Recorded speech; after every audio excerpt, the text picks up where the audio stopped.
Hello, hello, hello, hello, my beautiful people of the world. Okay, just making sure that we are all streaming and ready to go. I can't be on time to this stream for the life of me. I'm sorry. I'm sorry. I just be doing too much, honestly. I always think I have more time than I do. And I'm running here, running there, running there. And then next thing you know, I'm an hour and a half late. Then I'm too late. Then I'm like, oh, should I do this tomorrow? Whatever, whatever.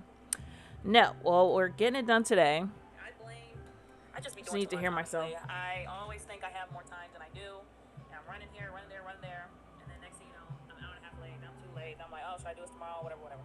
Okay, the sound sounds good on here. Like, I don't know why, y'all. I was so pissed that my last Barbie stream had like that little crackling sound. It just was really disappointed because I did a lot of research for that stream, but whatever, it is what it is. I like to do a lot of research and reading from my streams, especially when I'm talking about the movies. If I'm giving some kind of review or talking about some information or giving my opinion, I'd like to be informed. You know what I mean?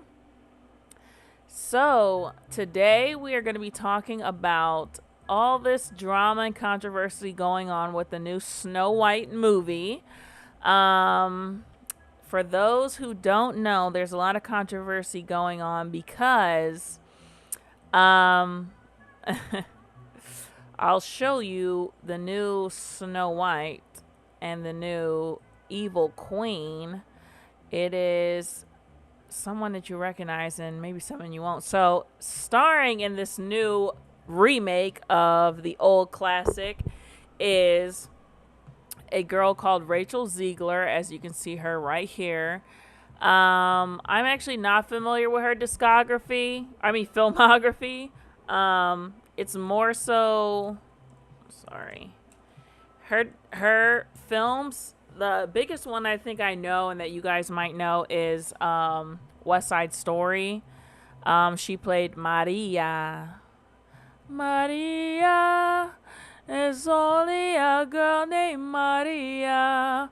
I don't remember the words, but y'all know what I'm talking about. So she played Maria, and Gal Gadot is, she's our Wonder Woman, pretty much. And I like Gal Gadot. I thought West Side Story was great. I thought the remake was really, really good. For whatever reason, I never finished it, though. I need to go back and watch it. But I enjoyed what I was watching, and then I don't know, for whatever reason, I just never ended up finishing the movie. That's happened to me probably a little bit too often recently. While starting a movie and then just not finishing it, there's so many of them. There's so many of them that I've done that with. Sorry. Just making sure sound is all good. That's happened to me probably a little bit too often recently. Okay, sorry y'all, but the last couple mistakes, I need to make sure that everything is right.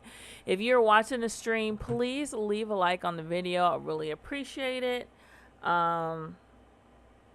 It's very important so I can have feedback. Let me set up these chats right here so I can see it.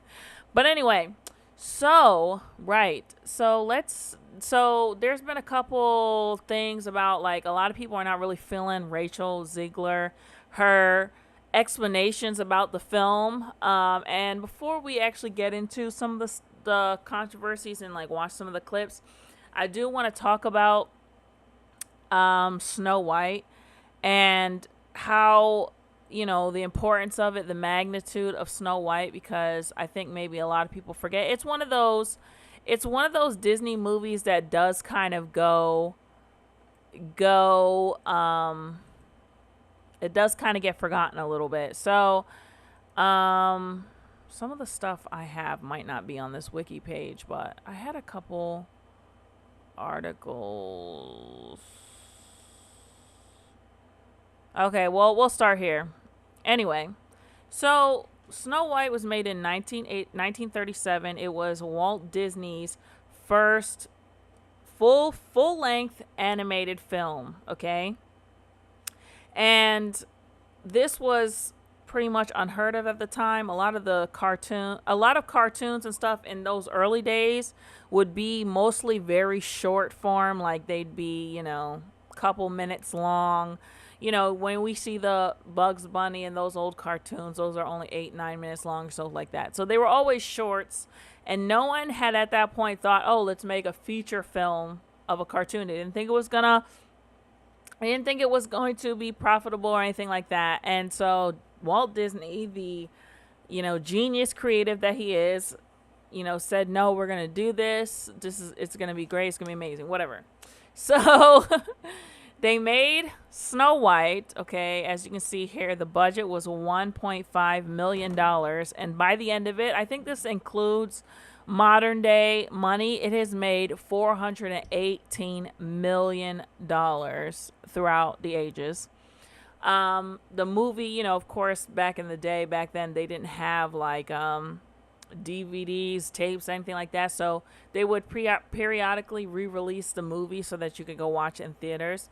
But all the start of this Disney stuff, the cartoons and everything like that, Snow White was the start of that. And something that was extremely novel at the time, Snow White actually, when the movie came out, they actually had like merchandise. This is like one of the first times of like doing that. Nowadays it's like it goes hand in hand. Like a new Marvel movie comes out, yes, a new Captain America doll, a new Spider-Man doll, whatever is coming out at the same time. But back then that was unheard of at that point. So they had like marketing of the toys and everything at the time, which makes sense because it is Disney. So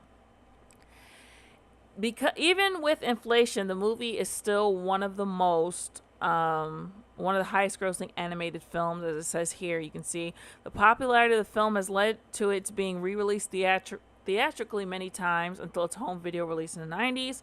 Adjusted for inflation, it is one of the top 10 performers at the North American box office and the highest grossing animated film. Worldwide, its inflation adjusted earnings top the animation list. You mean, think about it, like something like that's never been done.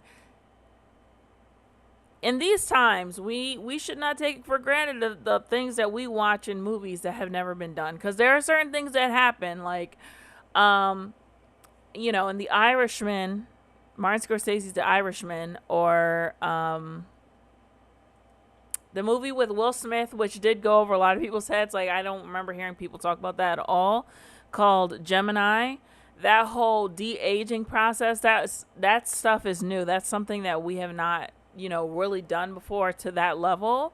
So just remember these things, that we're actually living through a lot of novel times. But of course, nothing compares to having no cartoon movies to having cartoon movies. Anyway, so the main point of me trying to say this is that Snow White is huge. Snow White is really, really big. Oh God, I'm revealing some of this shit. Anyway, Snow White is really, really big, right? And so people are already, have a lot of heightened emotions, I should say, about they have a lot of heightened emotions about the Little Mermaid.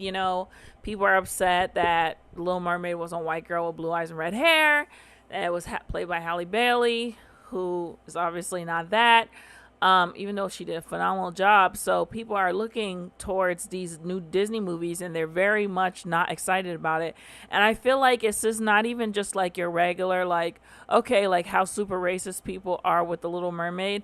I think that there is some legitimate gripes to the blowback, and we're gonna talk about that as well, how Disney's attempt to overcorrect like wrongs in the past, that it's actually becoming detrimental to their brand and their business.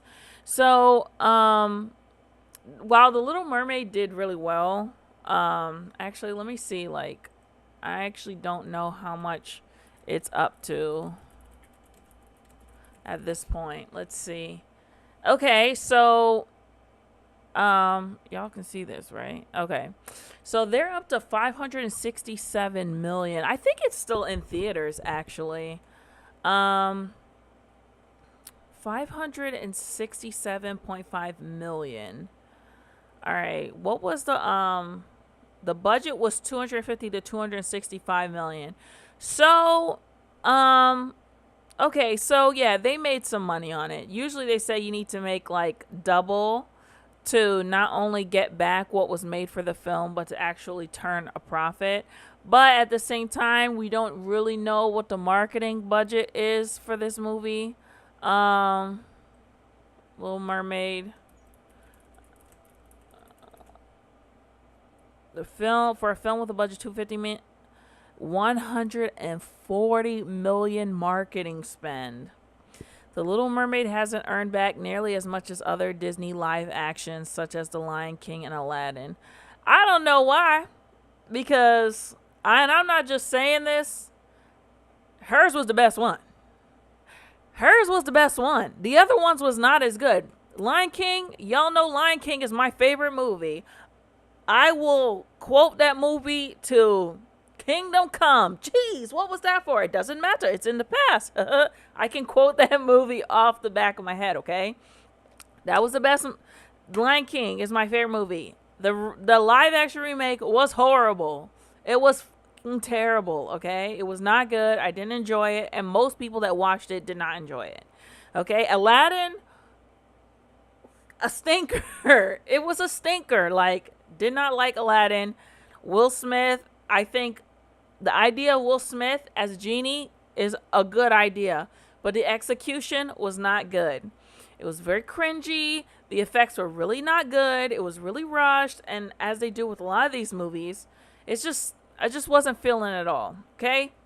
So, ooh, sorry y'all. But it doesn't make sense to me why. I mean, it does make sense because there was a lot of people that are like on some like, I'm not supporting wokeness, whatever, so they don't go out and watch the movie, even though it is one of the better ones out of them. I bet you anything, though, that they will watch the movie, they just won't go out and pay for it and support whatever. But I would love to say I'm surprised, but it's not surprising. But I do think it's important to, like, I don't know, man. Because it's like Halle, I do believe that Halle, I don't know if I would say she was the best, the only person for the job, but she was one of the best people for the job. But I mean, I'm not the director. The director said that, you know, they had auditions and like no one topped hers. Like, so what can you really say? But at the same time, it's like you don't know how much Disney, you know, had in that, and there's some connections that I kind of was side-eyeing a little bit. I don't know if I would say side-eyeing, but like, you know, Halle, she's a part of like, you know, aren't they on Rock Nation? Hold on. Oh God, I'm not getting into conspiracy, I promise. I'm not getting into a conspiracy, okay?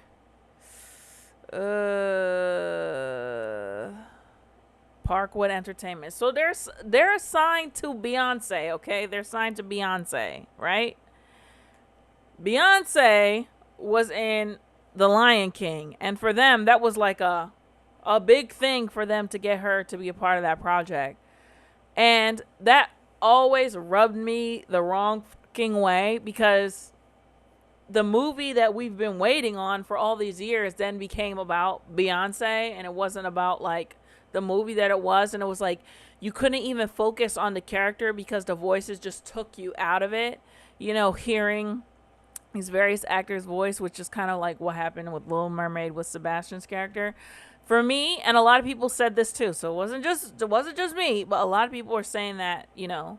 So I always kind of side-eyed it because I was like, so she just did a Disney movie, and one of her proteges who signed with her is now the lead in the next Disney feature. So, and like, if you know how the industry works, then this doesn't sound like too far-fetched.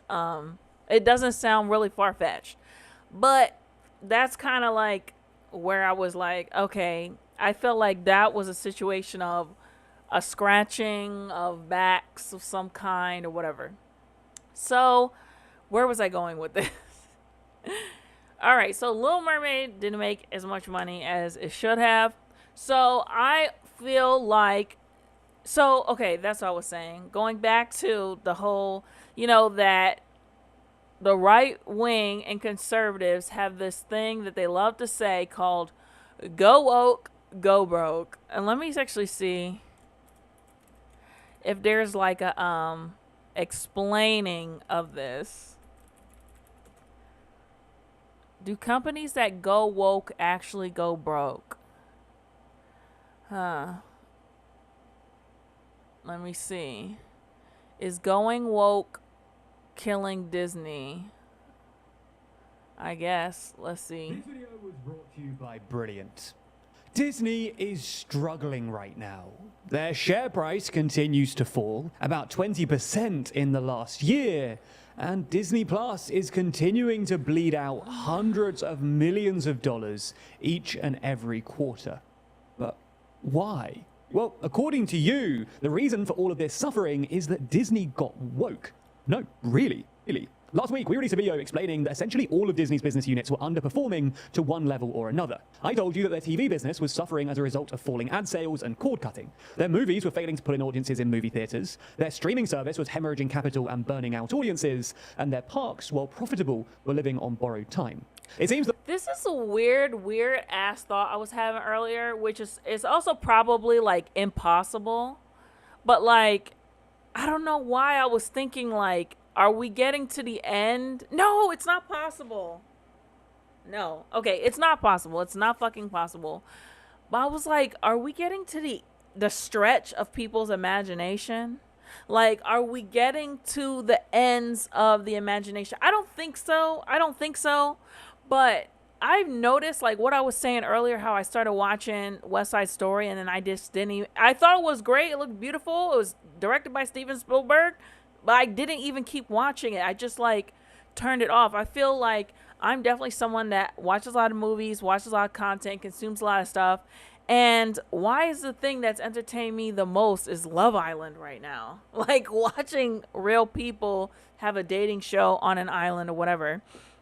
I was just thinking earlier, I'm like, cause like when I watch so many of the movies and TV shows and stuff that I watch, it just feels like, obviously, that there's just a lot of stuff being recycled.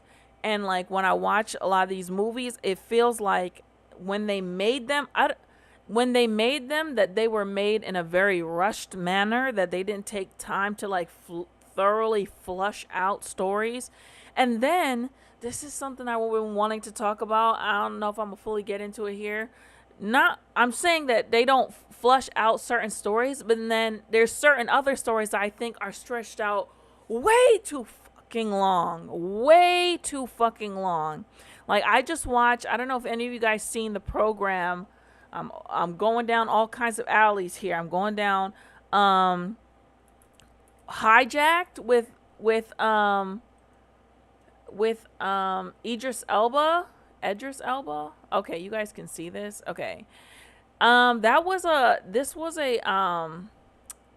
was an Apple TV. What am I doing? This is an Apple... What is going on here? All right, whatever. This is an Apple TV show. I don't know if y'all saw this, Hijacked. Good movie, okay? It was about what you would think that it's about, right? Plane being hijacked. But it was just like the story was drug out for 7 episodes. And then from what I understand that they may potentially do a second season. I'm like, on what? Do a second season on what? Like, there's another show that I'm trying to think of that was like really popular, or another show on Apple TV. God, I can't even remember the name of it. I watched like 7 or 8 episodes of it. It was about a woman who came to this house to take care of a baby for this woman who had a miscarriage or something, and shit just starts getting weird and weird. Or like, for example, The Handmaid's Tale, right? I forced myself to watch the 3rd season of The Handmaid's Tale. 4th season is out. I believe 5th season is out. And maybe if I have absolutely nothing fucking else to watch, I'll take a look at it. But it's just like the same story over and over and over. It's torture corn. It's our corn. You know, them doing, you know, habitually torturing these people over and over again, and it's like, oh my gosh, we're getting away, oh, we get you and we bring back and we torture you really bad. Okay, now I'm getting away, then we bring you back and torture you really, really, really bad. And it's like every single torture scene you see is like, oh, they're putting people beneath the water, oh, they're doing this, oh, and it's just like, there's no kind of like, where is this story going? Like, what is the point of this? I'm not seeing anything. I feel like there's so many shows like that I've been trying to watch, trying to get into, and it's like literally it's just the same plot over and over and over again from episode to episode, drawn out over 8 episodes or 2 seasons or whatever the hell it is. You know, like the last season of You, I didn't even finish that. I don't know, compared to season 1, what happened to You? Like, I just couldn't finish it. And usually I'm like, okay, eventually I'll get to it. But this was so bad to me that I even asked Khalil to tell me, like, what happened? Who's the killer? Like, just tell me. I will not be going back and watching the show. I'm hoping that was the last season because they're going out really. Like, I hate when shows do that. Like, what is happening to where, like, there's some truth to them saying, like, Hollywood's lost the spark. I hate to say it. And I don't want to sound like a fucking hater. And I don't want to sound like, you know, those who can't criticize or something like that. Because I'm actually, like, in my personal life, working on stuff. Like, you know, I didn't want to be up here giving my opinions about the entertainment industry and movies and TV shows without, you know, while I'm sitting at home on my ass, you know, camera collecting dust, you know, not writing a damn thing. No, I'm actually out here in the streets really trying to do this shit myself. I'm hoping that I can bring some kind of value. I mean, every filmmaker hopes that, right? That's like the dream. But what is happening in Hollywood that these, I mean, we know that it's a money thing, that they keep just like, you know, recycling, rebooting, Marvel Universe, take 5, whatever. Like, I think most people clocked out of Marvel after Endgame. It was like the perfect bow to a 10-year franchise. Like, what more do you want from me? What more? Like, it was great. And it's like, now they keep putting them out and they're just like, I don't think that they're doing, I mean, they're doing well respectively, but I don't think that they're doing as well as they did before Endgame. It was called The End. Why are you still dragging it out? So I think it's really important to talk about that all right, we're going to talk about the go woke, go broke. But yeah, I was wondering, like, what is, like, even movies that are not reboots and new stuff and whatever, it feels the same. Like, I just watched, hey y'all, I see there's a couple people in here. Can y'all make sure y'all thumbs up the video? That would really appreciate it. But I just watched The Pope's Exorcist on Netflix. That starred Russell Crowe, which I was like a little bit like, Russell Crowe? We talking the Gladiator Russell Crowe? We're talking a Beautiful Mind Russell Crowe? He was in A Beautiful Mind, right? I gotta fact check myself on this. Russell Crowe. Yes. Okay. Right. So we talking Gladiator Russell Crowe. Russell Crowe is in a movie called The Pope's Exorcist, and the movie is exactly what you think that it is. And it was kind of like cool. Like, that was one of the reasons why I watched the movie, because I was like, oh, Russell Crowe is in this. Like, that's pretty fucking interesting. I never would have expected to see someone like him in a movie like this. But if you go back and look at his recent movie choices, I think it's been interesting. Some people might say, oh, he fell off or something like that. But for me, I feel like Russell Crowe's done so much great films in his career that at this point, I assume that he just wants to have fun. Like, he just wants to have fun. He just wants to do something he's never done. In this movie, he has an accent. He gets to watch a demon possession. He gets to do the whole thing. I forget what one of the last movies he did was about road rage, which is like you would never see him in a movie like that. And it was just like a regular, your kind of throwaway thriller suspense movie. But anyway, so I watched The Pope's Exorcist, right? And it was entertaining. It wasn't, I would say that there isn't anything in the movie that we haven't seen before in your typical family moves into a haunted place, someone gets possessed, they have an exorcism, they kill the demon, whatever. Like, it's not really any different than anything that we've seen before. And I'm just like, is that it? Like, is this it? Like, is this all that you guys have? Like, where are the Insidiouses? There's so many horrible horrors of the world. Why aren't they being explored? And it's kind of disappointing, especially someone like Netflix, who they are, churning out stuff, and they do have some stuff that they take a chance on. But it's like, so it's like that movie, The Pope's Exorcist. I watched it once. I'm never going to watch that shit again. If someone asks me, I'm going to be like, yeah, it was whatever. I'm not going to say like, oh, you definitely got to go watch that, Excuse me. So like, I mean, I guess they're like, we don't want to make stuff that people aren't going to watch. So we want to make stuff that's like a shoo-in, It's like something that they're guaranteed. But it's like, if it's a horror movie, you're more likely guaranteed to like actually get people to watch it. But like, make something. I mean, something. Like, make something interesting, different. Like, I don't get it. I don't think it's possible for them to be at the stretches of their imagination at this point, but I just don't understand I don't know what they're doing. I don't know what they're doing. And I wish I was that close in the business to know, but I work in the entertainment industry, but what the type of stuff that I usually work on is usually like content type of things for like, yes, these major companies that let's say a news organization, for example, like CNN or something like that. They have a special or something like that on there. I will work on something like that. Or like for a major brand, advertising, internet advertising or something like that, like commercial type stuff, documentaries for like internal type stuff. Like, it's a lot of different things, reality TV shows, I've worked on House Hunters before and stuff like that. But I don't get the opportunity a lot to work on narrative stuff, especially down here in South Florida. So I'm trying to change that. Like I said, I've been down here. I've been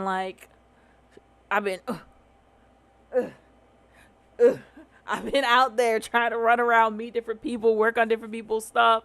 So trying to work on building up the South Florida industry like that was one of my goals, as I talked to y'all about previously, is that, well, I wanted to do it in Barbados, but listen, South Florida works too. And if I could do it in South Florida, I could do it in Barbados. But we're going to make it happen. We're going to make some good shit. That's what I want. I want to be producing good stuff. So, anyway, back to the video. Is wokeness killing Disney? Because we know that their greed and bloodlust for money is definitely killing Disney, but is it the wokeness that's killing it?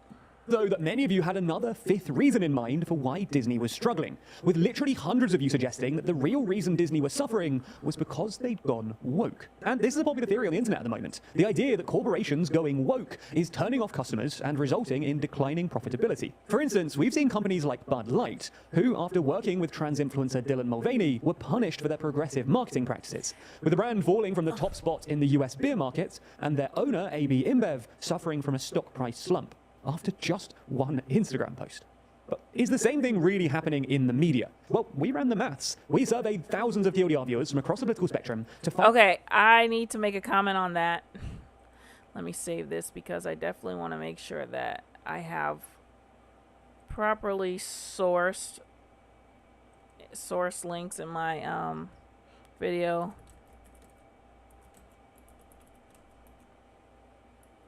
Oh, shit. Okay, so about that Dylan Mulvaney thing, it's real because I was in the store the other day. I don't remember. This might have been like 3 weeks ago, maybe. I don't even remember where the fuck I was. But I swear to you this happened. I swear this happened. I was walking, getting some kind of beer, alcoholic beverage or something like that. And there was 2 people behind me. It was a woman and a man. And the man definitely looked like hickish, as one might say. Look a little. The neck. It's a little red, okay? The neck is a little red. All right?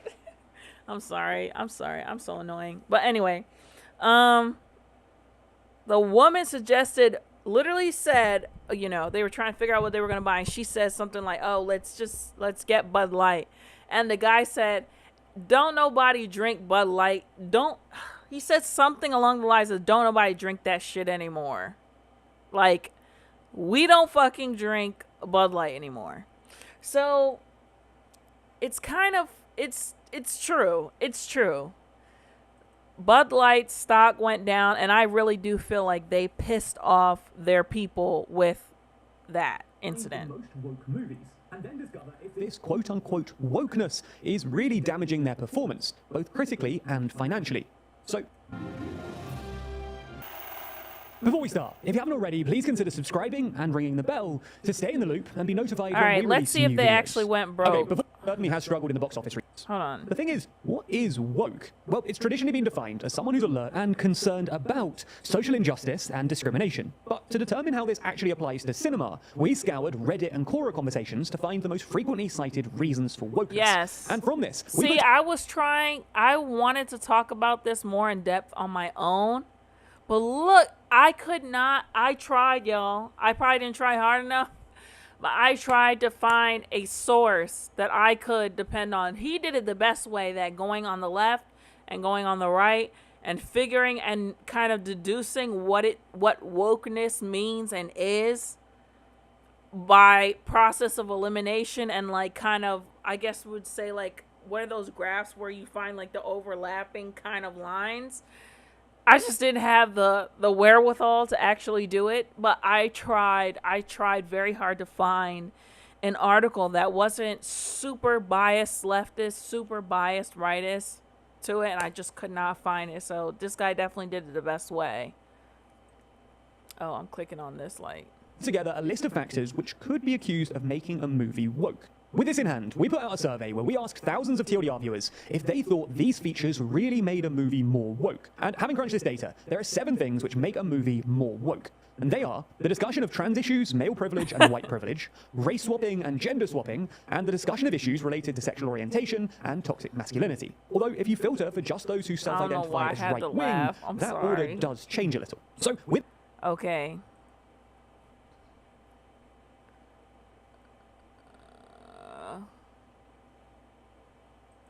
Okay, wait. Hold up. Crap. What did I do?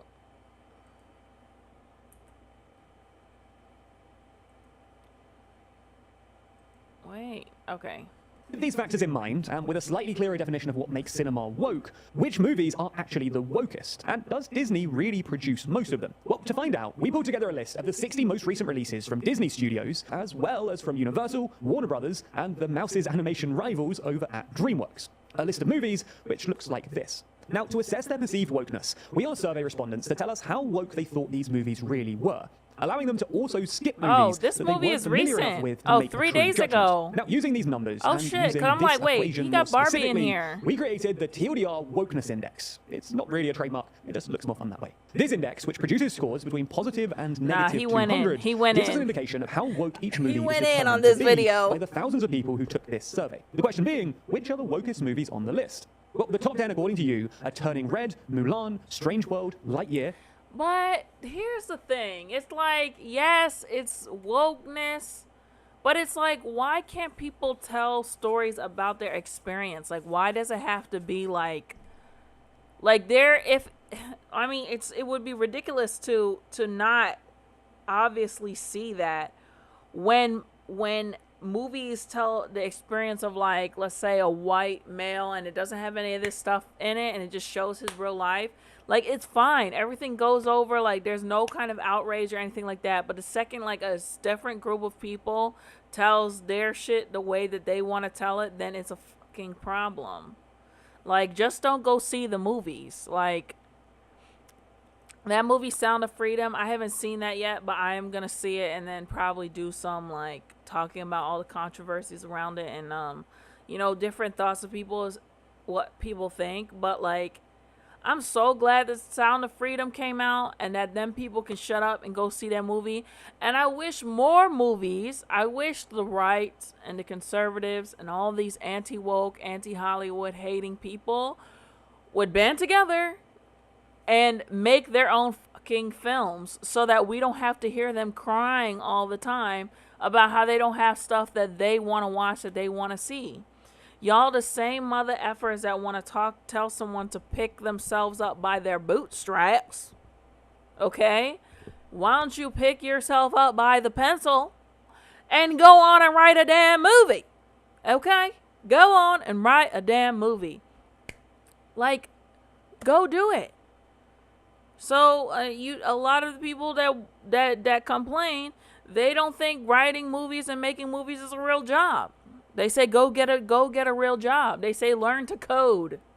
Okay? They say I heard the construction site is hiring nearby. I've seen that. I've seen it. Okay? So you got to pick a struggle, okay? So you're not going to make the movies. You're not going to make them. And then when the people make them, you're going to just ridicule and hate them to no end. I don't know. I mean, you can do both at the same time, but it's not making sense. It's not making anything good for anybody, really. Why don't y'all make the movies that y'all want to see?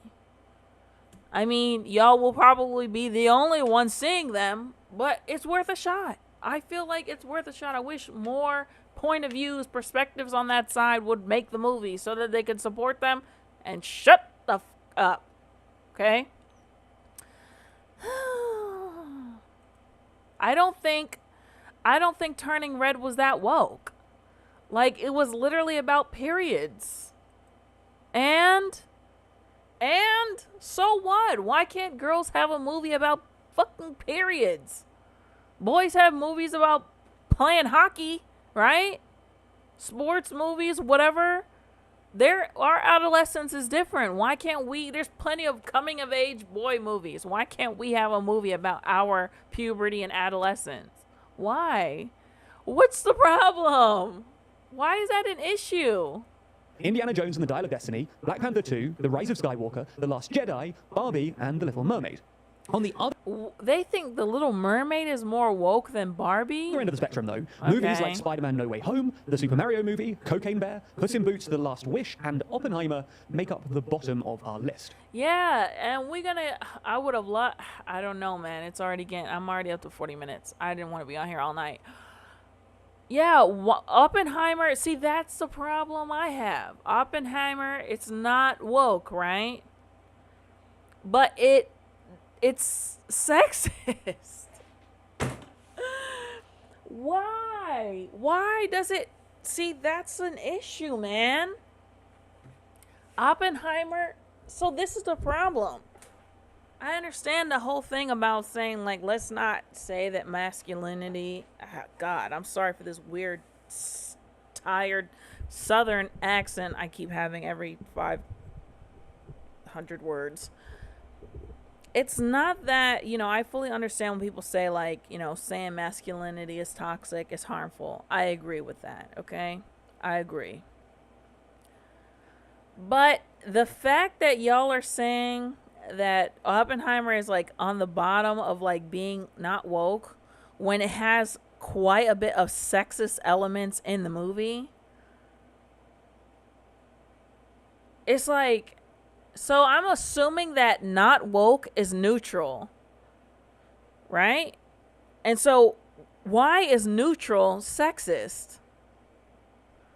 That's a problem.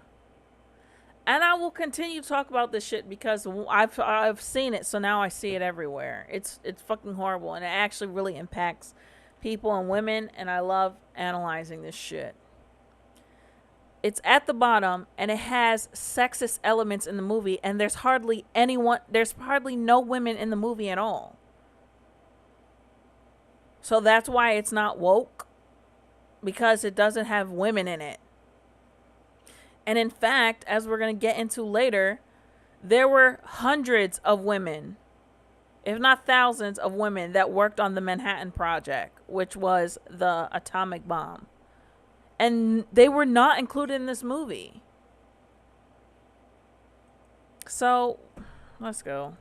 All in all, our survey respondents placed all of the movies in this order. From this, we can now determine if Disney Studios did produce most of these woke movies, as the go woke, go broke mantra would suggest. So if we take a look at the studios behind these movies, we can see that Disney does seem to fall at the upper end more frequently, with movies produced by Disney getting an average wokeness index of 9.6. Star Wars getting a 1.1, and then Warner Brothers picking up a negative 15.08. According to our voters, Universal is the least woke studio surveyed, with a wokeness index of negative 42.4. So it seems our audience do broadly agree with the idea that Disney's movies are the wokest out of the studios surveyed. But does this really explain their recent decline in box office results?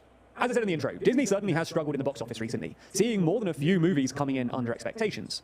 So let's see whether this has anything to do with wokeness. Let me introduce you to our scatter charts. On this one, the x-axis shows the perceived wokeness of the movies, while the y-axis shows the average ranking the movie got on Rotten Tomatoes. And these data points now show us that while the highest rated movies do tend to be on the less woke end of the spectrum, there's very little correlation between the wokeness of a film and its overall quality according to critics and audiences. Now, there is a slight downward trend here, but with an R-squared value of 0.03, it's an incredibly weak correlation that falls way below the standard needed to be statistically significant. Now, if we adjust this chart a little and only look at audience scores, that is to ignore the critics, the trend does become slightly clearer at 0.072, but it's still not a statistically significant enough trend to draw any real conclusions from. So, at least according to our wokeness index, there's essentially no correlation between the wokeness score and how much audiences and critics like movies. And while audiences do seem very slightly less keen on woke movies, this could be attributed to people. Strange World, Mulan. How is Mulan woke? Mulan was based off of Mulan, which was a real story. I don't review bombing understand. movies that they haven't even seen. And regardless, the data is This is, as I talked in my Barbie video, this is not Barbie video. This is opposite brain. This is a case of opposite brain, where no matter what, if it's something that people like, if it's something people enjoy, there's a group of people that always have to find the opposite, no matter what it is. This isn't like a bipartisan thing to say. It's just like people always have to find an opposite, a way to hate. is truly not statistically significant enough to really draw a correlation from. But what about money? After all, the claim is go woke, go broke, not go woke, get poor Rotten Tomatoes scores. Well, this time, let's change the y-axis to show how much money each movie made at the box office, ignoring for the moment the money that they made through other sources like streaming. Here, though, the data is even weaker. According to our statistical analysis, there's quite literally no correlation here. The trend line is basically dead straight, and with an R-squared value of 0, the lowest possible score, we're safe to say that there's no correlation at all. Now, to be fair, while the Disney movies do appear disproportionately frequently on the right-hand side of this chart, that is to say, the woker side, they're also spread all over the financial spectrum, from The Force Awakens at the top, to Strange Worlds, Mulan, and Turning Red towards the bottom. Also, to be fair to Disney, a lot of these more woke Disney productions do also earn a lot more money than the less woke movies released by other studios. Now, it's worth noting. But I'm also like, you know what's so crazy? It's not, the marketing is not adding up, man. It's not adding up for me.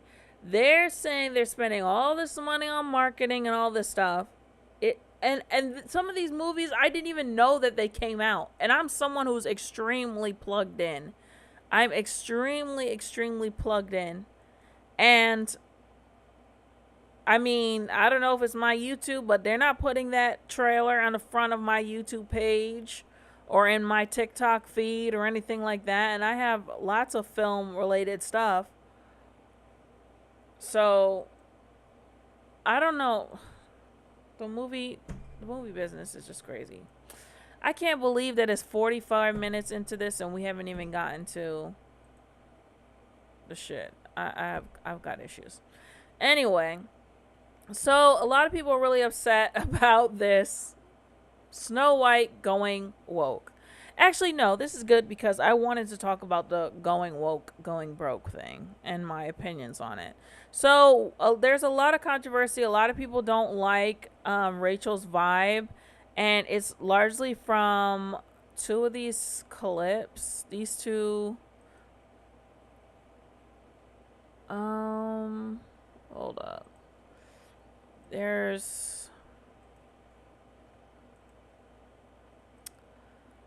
I might have to do Oppenheimer like tomorrow. I'm probably gonna have to do Oppenheimer tomorrow because it's too much. It's too much.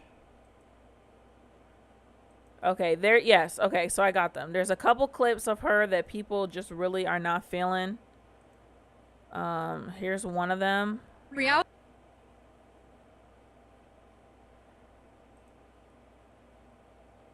Reality is that the cartoon was made 85 years ago. It's extremely dated when it comes to the ideas of women being in roles of power and what a woman is fit for in the world. And so when we came to reimagining the actual role, Snow White has to learn a lot of lessons about coming into her own power before she can come into power over a kingdom. She's not going to be saved by the prince, and she's the proactive one, and she's the one who set the terms, is what makes it so relevant to where we are today. That's all fine and dandy. That's all fine and dandy, right? But I just hope that they don't try and do it like she don't need a prince type of thing. Like, why can't she have both? Why can't she have both? Why can't she have her man and her kingdom? Like, why can't she have both? And I don't want him to be stupid, sloppy, dumb, like goofy or anything like that either. She can have both. She can be a leader, have a kingdom, and have a very strong, intelligent, supportive, brave, protector man in the prince, and they can be together. Like, that shit happens in real life all the time. Power couples, right? And he's a prince, so he should be just as capable. You know, I don't want them to make him a goofy, you know what I mean? And like, okay, I understand you want to say like, oh, she's not saved by a prince. I do feel like the whole a prince saving us ladies has fucked a lot of us up in the head since we were kids. I know it fucked me up. I had to like actively deprogram that shit from my mind. And I'm still not even all the way clear. Like, this idea of someone coming to save you. No one is coming to fucking save you. Nobody. So I do think that's an important message to like show. But, you know, someone may not be coming to save you, but there's definitely someone coming to help you. You know, I think that's a better message to send, that, yeah, you can get help. So this is another interview that rubbed people the wrong way about her. That stage. When am I not crying in public? It's so upsetting. Why were you crying? Oh my gosh, I saw we didn't even see, but I saw the logo and I went, that's my name, Snow White's up there, and I cried my eyes out. What was it like seeing yourself for the first time in full Snow White drag? I love that description. It's perfect. Oh my god, well, when you get to wear Sandy Powell, first of all, insane. Look at Gal Gadot. I'm not trying to make stuff when there's nothing there, but Gal Gadot's face is a white drag. It's telling things. I love that description. It's perfect. Oh my god, well, when you get to wear Sandy Powell, first of all, insane, and then you get to be lit by Mandy Walker, and Nadia Stacey designed your hair and makeup. It's like the most incredible thing in the world. And then all of a sudden you open your eyes and you watch the playback, which I never do, and I saw myself on screen and I just wanted to throw up. I was so happy about it, and it was the most incredible experience, and the fan reaction was insane. We didn't even see what they were clapping for. I think it was good. I don't know. We didn't see anything. We're still waiting. You see yourself as the evil queen. You are not evil. You are not evil. You're a queen, but you're not evil. What was it like seeing yourself as the evil queen for the first time? We did not see the clip, so I still haven't seen anything. But when I was in Mega, just like she said, we got to work with such an amazing crew, and it was just like the best it could ever be. I must say that for me, also the transition for the old hag was incredible because it was all real prosthetics and all of that. You were in the chair for like 4 hours. 4 hours, and and changing the voice and everything. I feel so lucky that I got to play something that is so far from what I know and what I'm used to, and I super enjoyed every second of it. You said you were bringing a modern edge to it on stage. What do you mean by that? I just mean that it's no longer 1937, and we absolutely wrote a Snow White that is not going to be saved by the prince. She's not going to be saved by the prince, and she's not going to be dreaming about true love. She's dreaming about becoming the leader she knows she can be. Why can't she dream about both? Why can't she dream about both? And don't get me upset with you hoes that be having men on the side and be pushing this kind of messaging. Why can't she have both? And the leader that her late father told her that she could be if she was fearless, fair, brave, and true. And so it's just a really incredible story for, I think, young people everywhere. This isn't even like, people always try and blame this on feminism and feminists. This is like corporate powers that be brainwashing that they're trying to do to like sow discord amongst men and women, black and white, and all this stuff like that. Y'all need to start having your ire focused in the right direction, but we know that's not gonna happen. Y'all ain't heard that from me. To see themselves in. Snow White is running for president. I'm launching my campaign. I am. Okay, that's that. So there's another one. So this is just a reaction on TikTok that I thought was interesting. Disney just doesn't want to make money anymore. Like, they want to go broke. Bringing a modern edge to it on stage. What do you mean by that? I just mean that it's no longer 1937, and we absolutely wrote a Snow White that is not going to be saved by the prince. She's not going to be saved by the prince, and she's not going to be dreaming about true love. She's dreaming about becoming the leader she knows she can be, and the leader that her late father told her that she could be if she was fearless, fair, brave, and true. And so it's just a really incredible story for, I think, young people everywhere. Gag me with a spoon. Like, just write a new story. Those are the stars of the 2024 Disney film Snow White. That's Rachel Zegler. Yeah, she said, write a new story. That's how I felt about Barbie. Like, the story of Barbie and Barbie makes no fucking sense together. It makes no sense together at all. Like, why did you have to use Barbie to tell this story? I just don't get it. That movie still, like, racks my head. I'm like, why did they use Barbie to tell the story like this? Like, please tell me that there's going to be a part 2 of the real Barbie, the movie that we all wanted to see. Like, that's what I want, please. A Pixar Barbie.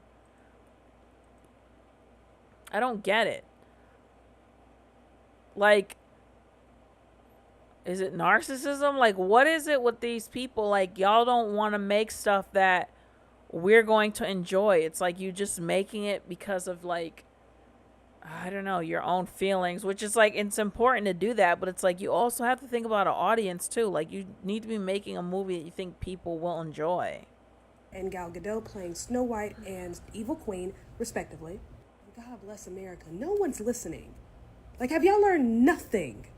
First and foremost, you wouldn't have a job if it weren't for that little 1937 film. Yeah, it all started with a mouse, but Mickey Mouse dug the ground so that Snow White could lay the foundation. There is a lot you can get out of a fairy tale, but they have two distinct purposes. Number one is to help young people make sense of grown-up concepts like death, neglect, abuse. The second one is the escape. A hyper-independent girl boss, I don't need no man, Snow White. Nobody wants to escape into that, okay? Nobody wants to be her. Your average moviegoer doesn't like her. Captain Marvel, nobody likes her. I'm pretty sure Chris Hemsworth is like the most memorable thing from that all-female Ghostbusters movie. Rachel Zegler also said this: people are making these jokes about ours being the PC Snow White, where it's like, yeah, it is, because it needed that. It's an 85-year-old cartoon, and our version is a refreshing story about a young woman who has a function beyond someday my prince will come. It needed that. Says who? And then you're gonna move the songs that we like. Like, what is the point? If you're making a new movie, just make a new fucking movie. Why do you have to say it's Snow White? Snow White needed an update for what? The structure has basically been the same the last 212 years with some differences here and there, but they pretty much all end the same. She's saved by a prince. What's wrong with that? This is why spicy romance is on the rise, because take away all the naughty bits, and these stories are basically about women who do a lot and then find comfort, peace, and solace in a man who does it all. rom-coms, fairy tales. It's all about the escape. I don't want to be gaslit into believing my hyper-independence is healthy. No, I'm here to be Delulu. Her man is my man for 90 minutes. I don't agree that things should be all the way back. I don't, because it's just like when you watch certain stuff, it's just not connecting. And I'm mad because I wanted to rewatch Snow White before I did this, but I didn't even think like, oh, I should probably rewatch it. But maybe I'll rewatch it and just give like some final thoughts again on my next stream. But I don't think it should go all the way back, but it's like, why can't she have both? Like, why do they have to make it seem like either she's helpless and she gets wake up by the prince or whatever, or she's like a strong girl boss who don't need no man? Like, why can't she have both? Like, Queen Elizabeth was married, had a husband and kids and all that. Like, I don't understand. And good God help us all if it's longer than 90 minutes. And Mulan too. Mulan was a freaking warrior. She was a warrior. And at the end of the movie, she didn't accept her job at the palace, even though she probably could have, even though I actually don't know. I think the real one might have taken it. I don't know. But she still did all that stuff, and she ended up with her man at the end of the movie. Shang. So why can't it be both? He did 500 Days of Summer and 2 of the Spider-Mans, the ones with Andrew Garfield, and Greta Gerwig, who just directed the Barbie movie, is co-writing. Smartest thing about the Barbie movie was the marketing, because the hyper feminist take of the Barbie movie, a lot of people didn't know that until maybe days before the movie came out. By that time, most people had already bought their tickets. Disney can't keep their mouths shut to save their life. They keep releasing little details they know are going to piss people off, hoping to stir up that rebellious moviegoer, and then they lose $100 million. At least 5 movies have come out of the Disney house just this year, and only one of them has turned a profit, Guardians of the Galaxy. Disney has lost touch with their audience. It's true. But we also learned that going woke and going broke is not real. So another part that people are really upset about the upcoming Snow White movie is that they have decided to remove the 7 dwarfs from the movie. Now it's like Snow White and the 7 magical beings or some crap like that. I believe, I think I saw the logo here. Let's look at that. Oh, I don't know if this is real though. Snow White. I don't know if this is real. Who uploaded this? Oh, it's uploaded by Disney. But I think that they said that they were calling them magical creatures. Anyway, I don't know. So I showed y'all a picture of that, of what they looked like earlier. And it's like, what is going on here? What's going on? It's not. Is this going to open in the tab? Okay, here it is. Yeah, it's not like what we expected it to be. I mean, I guess if y'all want to make them more multicultural, I guess. And there is one. I should have looked up what the appropriate term is. Little person, I believe. One little person in this. And like when I found that out, I was like, why would they do that? Like, that's an opportunity for them to have people with dwarfism in the movie. Okay, yeah, the original may not have told the story in a great way, but that's what I'm saying. It should not be exactly like the original, right? Ooh. I'm sorry. Shouldn't have been drinking that sideways. Anyway, the movie should not be exactly like the original, right? So this is a great opportunity to redo the movie and like correct certain things. Like, y'all don't have to make the dwarfs seem like sidekicks to Snow White. You can let them have their own stories, their own identities, their own names. Like, show them who they really are, that they're not just little accessories for the movie, you know what I mean? Kind of like how I was going to talk about how women were in Oppenheimer, just accessories to support the male character. And in this movie, dwarfs as accessories to support the regular sized character or whatever, which what happens to a lot of dwarfs in film and TV.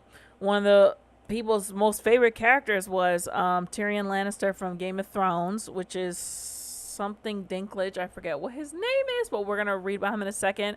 But people liked him because his story was actually very flushed out. It had a beginning, middle, and an end. We knew where he came from. He had his own trials and tribulations that was not a part of his dwarfism. You know, he had a whole identity. And so some people go and talk about that here. I have someone with dwarfism here to talk about it and explain it better. And it was like, this was what I was already thinking. And when she said it, I was like, okay, this is definitely it. Let me refresh. Well, we have our first look at Disney's new version of Snow White, and instead of the 7 dwarves, they're doing the Hi, I'm Lil Gabby D. I am the friendly internet little person here on TikTok. Please go check out the TikTok I just stitched to let you know a little bit more of what I'm talking about today, but I'm here to give you my opinion and my take on the Snow White and the 7 Dwarves remake that's happening right now. So as the other creators said, apparently they're switching out the Snow White and the 7 Dwarves for Snow White and the 7 mythical creatures, which is very confusing to me.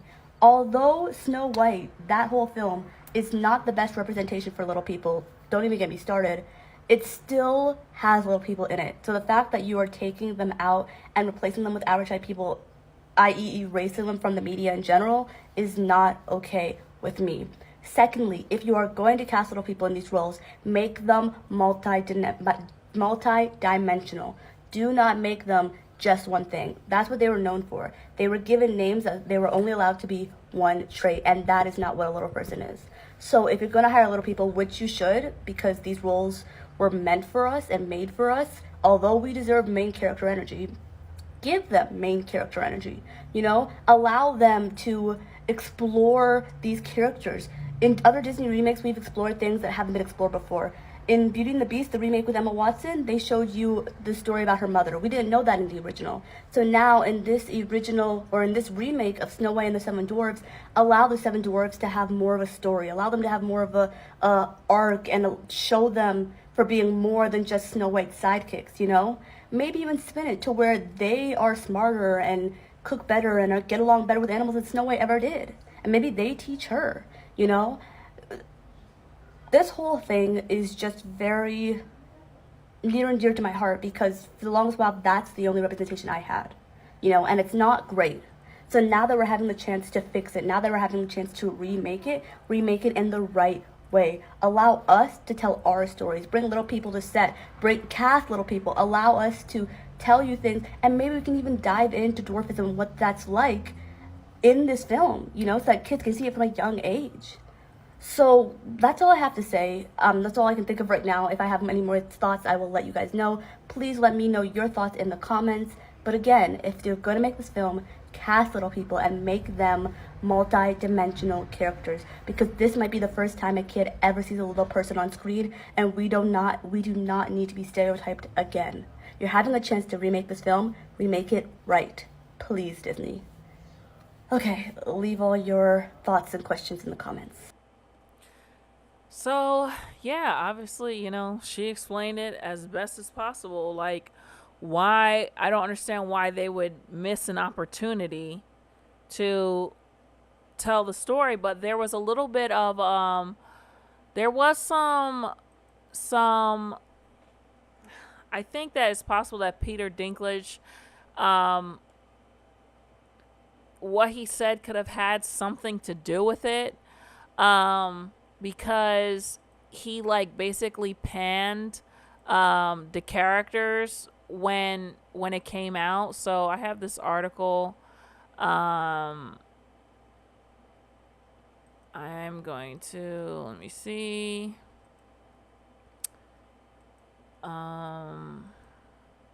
Okay, so we'll go through this article. Peter Dinklage says the new Snow White live action casting is hypocritically woke because of the dwarf character. So, you know, Peter Dinklage, most famous probably for Game of Thrones, but he's had plenty of other roles.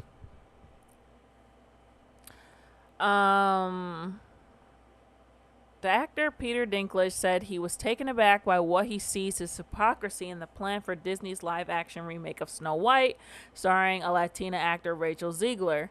It makes no sense to me because you're progressive in one way and then you're still making that fucking backward story of 7 dwarves living in a cave, Dinklage said.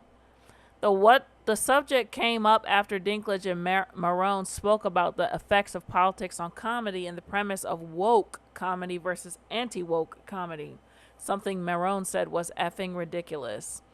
If you consider yourself anti-woke, then I think you're carrying water for right-wing propaganda. I think that you're a hack. If you consider yourself anti-woke, then I think you're carrying water for right-wing propaganda. I think that you're a hack, Marone said. Because the job is to think for yourself. So, if you can't find your voice in a world of diversity and respect, then what are you really? And if you can't transcend that by being respectful yet still proactive, then you're not really challenging yourself, are you? He continued, things evolve. I think that you can be as crass and as effing vulgar and as effing provocative as you want without saying a couple of words. You know what I mean? It's like there's a lot of words we don't say anymore. This whole idea that we can't joke about anything has been around since the beginning of comedy. And Dinklage said, I know there's a lot of hypocrisy going on. I've got to say, from being somebody who's a little bit unique, it's a front row seat to some... Really? Like what? Okay. Well, it's really progressive to cast a, literally no offense to anybody, but I was a little taken aback by they were very proud to cast a Latino actress as Snow White, Dinklage said, but you're still telling the story of Snow White and the 7 Dwarves. Take a step back and look at what you're doing here. It makes no sense to me because you're progressive in one way and then you're still making the effing backward story of 7 dwarves living in a cave. What the F are you doing, man? Dinklage affected a bit of an accent, adding a hint of humor to his tone as he alluded to the cause of advocating against dwarf stereotypes. Have I done nothing to advance the cause for my soapbox? He said. I guess I'm not loud enough. He said that while he had all love and respect for Zegler and the people who thought they were doing the right thing, he still felt the move was hypocritical. If you tell the story of Snow White with the most effed up, cool, progressive spin on it, let's do it. Marone said the Snow White reboot was a no-brainer because the studio could win by appearing to be progressive by casting a Latina and just run money through the story again. I don't think anybody was ever probably other than what I just heard just now. Hold on. What? The dwarf community is tired of this shit. Oh, what? Is there one? I don't know, Dinklage said, adding, it's such a minority, and I'm not affiliated with any groups or anything, but it's such a minority that it causes a real, well, who the F cares? In 2018, while promoting the HBO film My Dinner with Irv, Dinklage spoke with Entertainment Weekly about how opportunities for dwarf actors might have changed in Hollywood since the 80s. He said that while he wouldn't want to be critical of others' choices, and while he knows bills must be paid, certain stories could perpetuate harmful tropes. Not to get too political about it, but it's a stereotype that still exists. I'm sorry. I didn't read this article ahead of time. I'm so fucking sorry.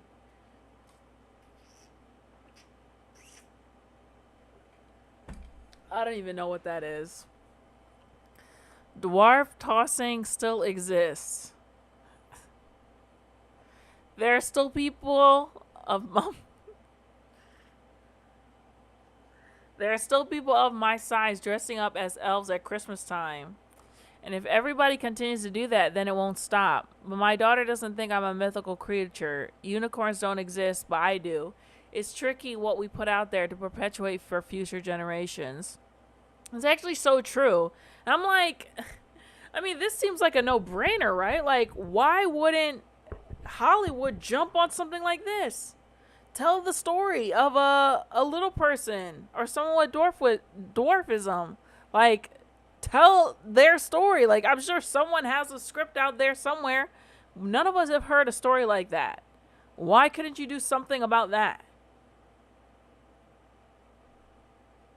You know what I mean?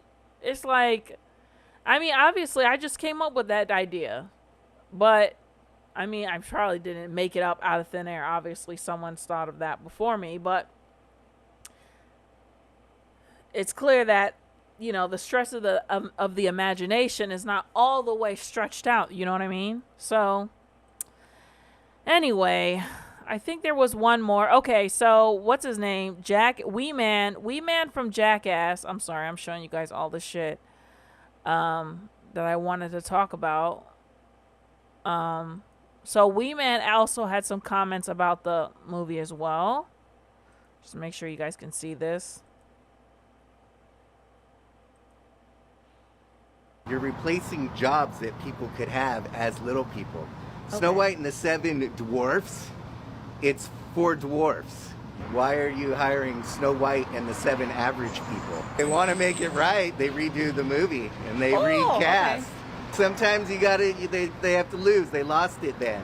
And now they got to come back better. Make it better, Disney. Yeah, he's not wrong. I agree. I mean, they've done it. They've done it with, I'm laughing because this guy's one of my favorite TikTokers. They've done it with other movies. They did it with The Idol, right? They made The Idol and then ended up scrapping it, you know, millions and millions of dollars wasted. And if I'm not mistaken, HBO is a part of Disney, I think, at some point.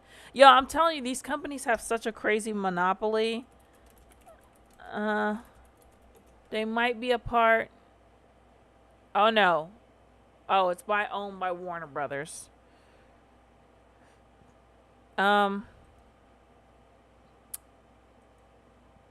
Okay, this is a brief intermission from one of my favorite TikTokers. Please don't. I appreciate the effort to try and make this household a healthy one and to clean our eating habits, but an organic juice from Whole Foods is too far. My mother is taking it too far. I can do granola bars. I can do vegetables, granola bars. I can even do a whole grain bread. But organic juice is, what is this? Organic mango lemonade? Empty. This is mango stupidity. This is water with a drop of mango flavoring in it. I can't do nothing with this. I can't do nothing with this. Get my juice from the shop right. I need that unhealthy, sugary, get my juice from ShopRite. Peach Minute Maid. That's what I need. The peach strawberry stuff. I need. Ooh, I can't do this. This is. Okay. Okay, yeah. So that was just an intermission. Anyway, yeah. You know, they should go back and do it the right way. I 100% agree with that. I feel like, you know, like he was saying, like, and you know, for me, I am definitely someone who's like, I'm so sick of seeing the same celebrities over and over and over and over and over again in movies. And that's something else I'm going to talk about. There was another controversy with,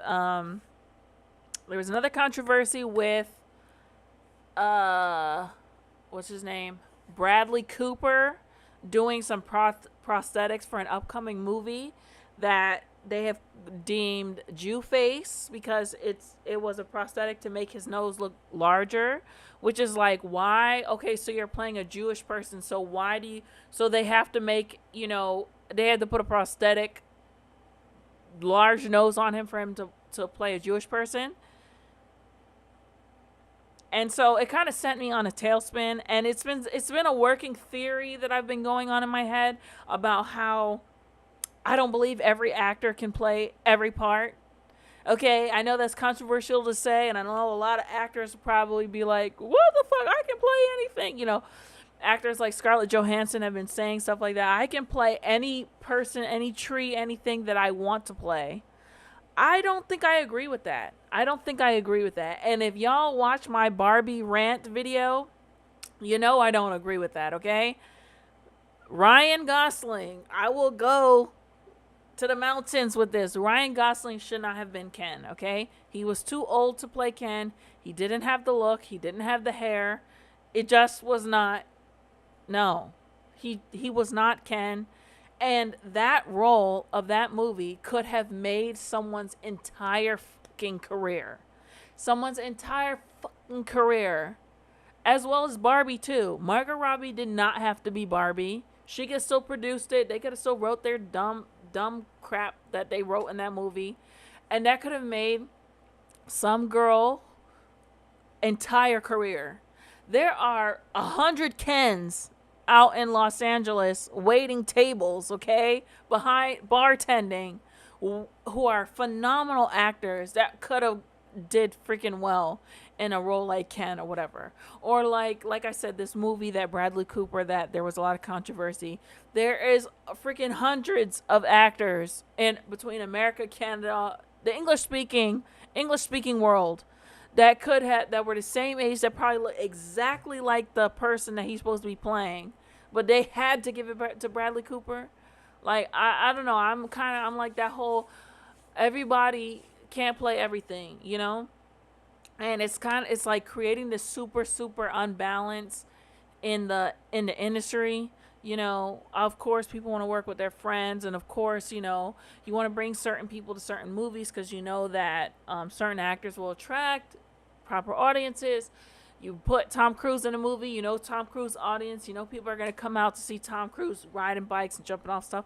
And I understand, I get that, but I think that it has gone too far. And there's been way too many instances of like bringing these people to this role that it has not benefited the financial success of the movie at all. So I think that I disavow the idea that every actor can play every role. No. You should not be putting black paint on anyone's skin to make them look a certain way. You know, the whole thing with Nina Simone putting a prosthetic on her nose to make her nose look more round, more flat, larger on Zoe Saldana. We not doing that no more. Okay? Bradley Cooper is now, I'm sorry, I forgot the name of the movie, but he's playing like a composer, a famous composer, putting a nose prosthetic on his nose to make him appear more Jewish. It's done. We're not doing those things anymore. We are not doing those things anymore. Okay? It's over for that. It's over for that. Okay? Okay. I don't know where that went. I was going to talk about Oppenheimer. I honestly don't have it in me. I have made these streams kind of long over the past couple weeks, in the 3 hours. One was even 4 hours range, because I intended to fully break them up and stuff like that. So I don't know. I'm gonna talk about one more thing related to Snow White, and then I'm just gonna have to come back and do another Oppenheimer stream, because I don't want us to go on for too long, even though it's already an hour and 18 minutes of talking about Snow White. Like, I also want to know, like, if anyone be interested in like shorter form videos, like, let's say I come on here and I talk about a trending. Actually, you know what? I should just do it. I'm gonna just do it and see how you guys, if you guys F with it. If you've been following me for a while, you know that you can obviously see that my channel's changing. It's pivoting a little bit. I still love making my vlogs and my other type of videos, and I will make those when I feel so inclined and inspired to. I do have some vlogs in behind the scenes, but it's just like, it's a lot of work to do that, and I just don't have the mental fortitude. But it's in me to create. It's in me to create content, and like doing videos like this, talking about the movie industry, what I'm really passionate about, is like the best way for me to create and express. If you guys are interested to see other content from me, I am pretty active on TikTok. I'm between TikTok and Instagram. I'm very active, so you can go look at my posts, see stories on both my film page, my Instagram page, as you'll see them right here. My Instagram at Neptune, at Poseidon Films. So yes, make sure you guys check those out. I'm very active on there. I make different stuff on TikTok. It's me, my dogs, it's my life, it's all these kind of things.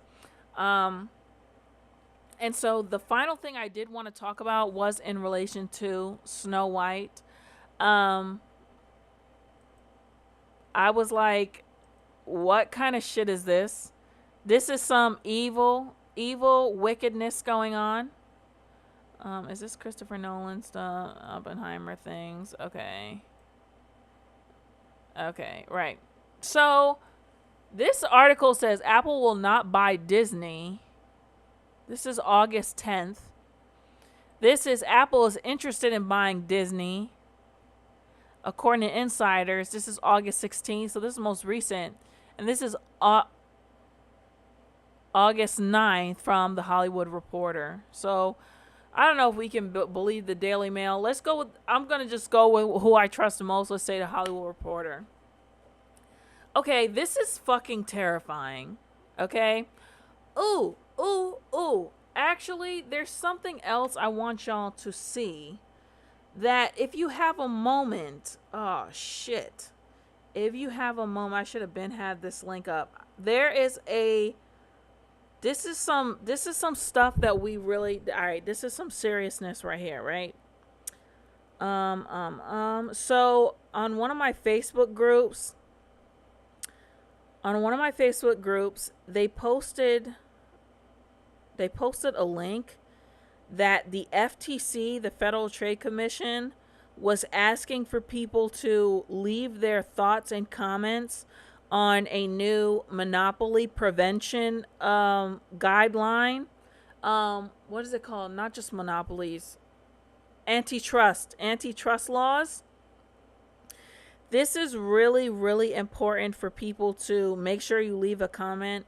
It's really important that antitrust laws are respected, because this is how these companies are buying up other companies and other companies and other companies. And this is why the entire country is owned by a handful of people, because they're allowed to do this. Where is it? Okay, here it is. I found it. Okay. Shit. Hold on. How do I get this? See, this is what I hate about Facebook, is like they won't let you share a link.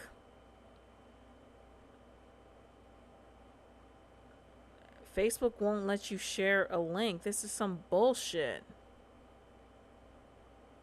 Hold up. Why are you doing this? Hold on, no. What the freak? Why does Google... Okay, here. I'm gonna fucking...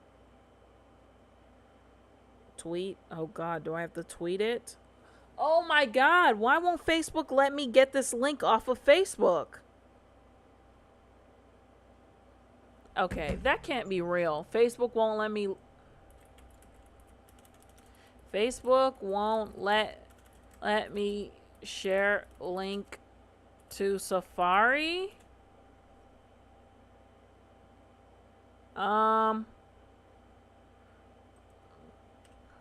Okay.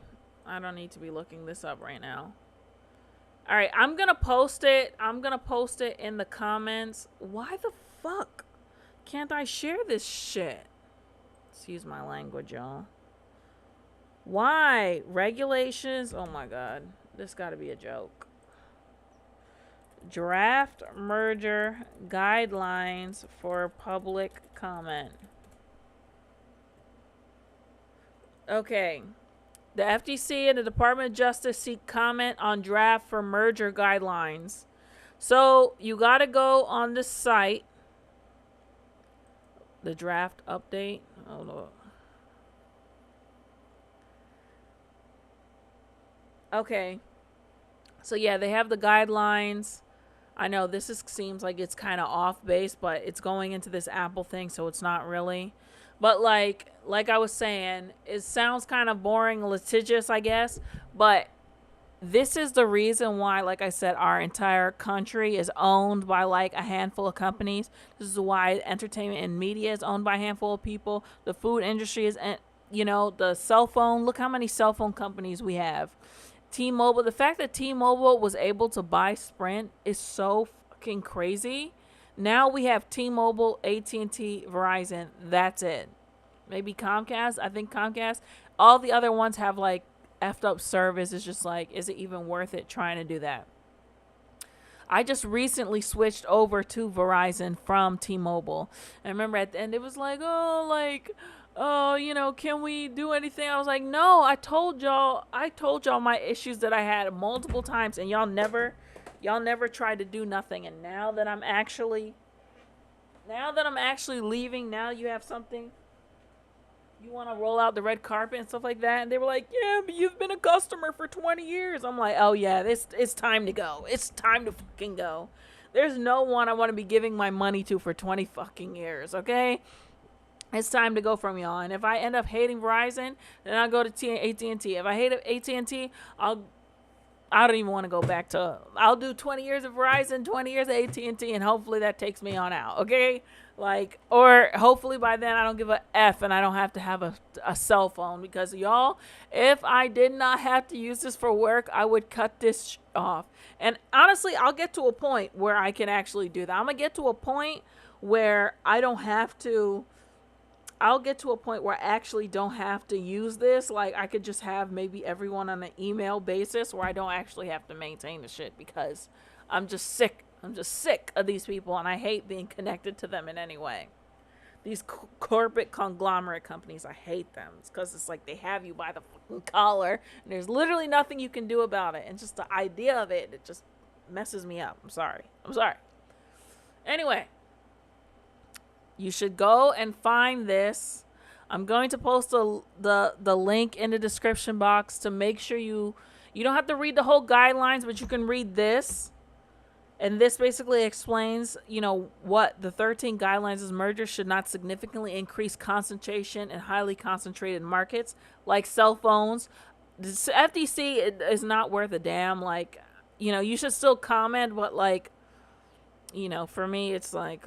My hands are like, whatever. It's worth a sign, you know what I mean? Mergers should not eliminate substantial competition. Mergers should not increase the risk of coordination. They all doing it. Mergers should not eliminate a potential entrant into a concentrated market. They doing it. Look at when Instagram got popular, Facebook bought that shit like... And that was like the new thing. It was going to take Facebook. But who knows? Maybe the guy who made Facebook, he's like, listen, this isn't my... Instagram isn't like, hey, this isn't what I want to do for my life. I have other interests. Like, just give me the money and I'll go about my way and make some other great stuff. But anyway. Okay. We're getting to an hour and a half. But anyway, I heard about this, about Disney potentially being bought by Apple. I was disgusted. I hope that this doesn't ever happen. Make sure you go to the link in my bio and leave a comment on this FTC guideline and express how this country is being run by a handful of people and that they need to be stiffer with these laws and actually really enforce them. They're not freaking enforcing this crap. So facing the staggering problem afflicting all legacy studios, is Bob Iger contemplating a once unthinkable option? The signals he sent in Sun Valley suggest that it could happen. A few weeks before Bob Iger sat down for that CNBC interview, in which he said Disney's linear TV networks like ABC and FX may not be core to the company's business, a veteran Hollywood executive mused to The Hollywood Reporter on the possibility of a deal that would rock the industry, Apple buying Disney. Bro, why do y'all have to consolidate? It's about power. It is about power. It is about the golden rule. Who has the gold makes the rules. Why does Apple have to own Disney? Why? It's about power and sickening, man. This shit literally makes me sick, man. It like literally gives me like indigestion. It's an idea that keeps being discussed, even though many top executives have scoffed at it, and many still do. Apple doesn't want to buy a studio, they say, and there's no way the feds would allow a huge deal like that to go through. But this observer wasn't so quick to rule it out. I don't think Apple would buy the company as it presently exists, he said. But if you see Bob start to divest things, that feels like he's prepping for a sale. And there's clearly no buyer like Apple. That's what I was talking about before. Well, a lot of different people, a lot of different people were talking about that, how there was like a mass CEO exodus the past 2-3 years. I think, obviously they're buying up, they're monopolizing, they're freaking antitrust breaking 100%. Laws left and right, and no one cares because the people that pass the laws, let them do it. They're getting greased. Their hands are getting super, super greased from doing this, and you can't tell me otherwise. But I feel like a lot of things are changing. A lot of things are changing right now, and I didn't want to talk about that, but I think maybe I will. Like TikTok being fed up with a lot of people on TikTok are fed up with the way the country is going right now. No one can afford anything. It's not even just our country. It's in England. It's in Australia. People can't afford anything. Like, it's like you can't do anything. You just in the house. Like, you can't go nowhere. You can't have dinner. You feel like you get takeout. You feel bad. Like, oh, I shouldn't be doing this. You know what I mean? It's just going real bad. And I feel like a lot of the CEOs know that people are starting to wake up, and there's a handful of them that are trying to get out before everything crumbles, which I do think is going to happen. I don't know how or what's going to be the trigger for it. Like, how like George Floyd was like the trigger for June 2020, and it was about police brutality and stuff like that, but it wasn't only about that. It was about, black people, just general anti-blackness, black people not being paid properly, like. And I do think it helped, honestly. Like, I feel like this time around in the industry, I do get some more opportunities, and I do get hired by some people that ordinarily I wouldn't expect to be hired by.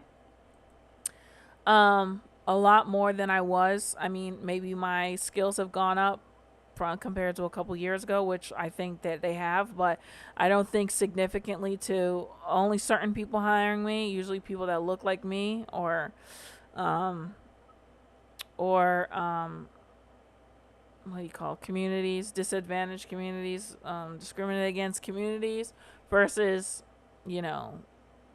different types of people hiring me, I should say. Like, the people in charge, you wouldn't think yourself next to, hiring you to be next to them. So I do think that it changed a little bit. Not enough. Let me tell you, not enough. See that Cash App right there.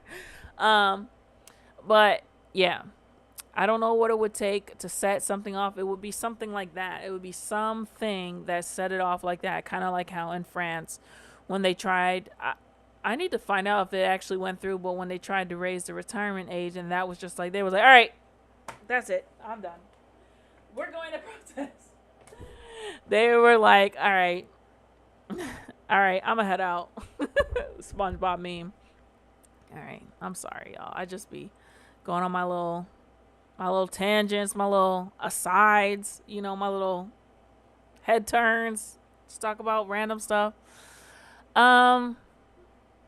Yeah, but this observer wasn't so quick to rule it out. I don't think Apple would buy the company as it presently exists, he said, but if you see Bob start to divest things, this feels like he's prepping for a sale, and there's clearly no buyer like Apple. Clearly. Okay. Not long after that, Iger went on television and hung a possibly for sale sign on Disney's TV businesses. And just like that, it was a little more possible to see the outlines of a slimmed down Disney that could be a tempting acquisition target. There clearly is no buyer like Apple, which is sitting on $62 billion in cash and cash equivalents and has a $2.8 trillion market cap. Pay your people more. And while it may be very true that Apple doesn't want to buy a studio, maybe it would want to buy this studio, the one that, despite the challenges of the moment, has a vault full of priceless IP and remains the most valuable brand in entertainment. I don't want them together. I don't want them together. I don't want them to have that kind of power. And there has been a long-standing special relationship between Disney and Apple. Steve Jobs served on Disney's board of directors from 2006 until his death in 2011. Steve Jobs served on Disney's board of directors from 2006 until his death in 2011. Iger joined Apple's board shortly after Jobs died. He resigned from that position. September 10, 2019, the same day Apple officially announced that it was getting into the content business through its Apple TV Plus service. Some Hollywood executives have been anticipating a future in which the studio herd will continue to thin and dramatically. There will end up being 3 or 4 platforms and everybody else gets hollowed out and acquired. This is sickening. There will be Apple, Amazon, Netflix, and one other. If you could put NBC, Universal, Warner's, and Paramount together, you probably have enough to survive. The feds might have something to say about any version of that potential combination. If Iger sees the world the same way, finding a home for Disney could be a temptation. Multiple sources say Iger, having turned to the CEO job in November, has never faced more stress. Not only is he confronting an industry in transition, but much of the team that was with him in the good years is no longer at the company. General counsel, blah, blah, blah, blah, blah, blah, blah. This may explain Iger's reproach from former top Disney executives Kevin Mayer and Tom Staggs, both of whom were passed over for CEO, but who have recently been named as consultants to the company. The two are partners in their own business, Candle Media. They know the company well, and not only can they help figure out how to trim Disney's Plus costs, but they can also assist in a possible sale of the linear TV assets, including the ABC broadcast network and its 8 local TV stations, as well as cable channels like Freeform and National Geographic. Other holdings like Disney Channel and Disney Junior would seem to be of minimal value with the larger company's content and backing, and FX without the programming hand of John Langdraff and his team would seem to be devalued as well. Wait, is Disney... Wait. I thought Fox... 20th Century Fox...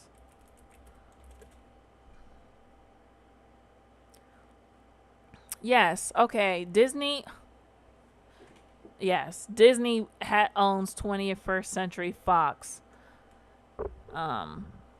Yes. Do you... Like, is this not sickening to anybody else? Is this not wrong to anyone else?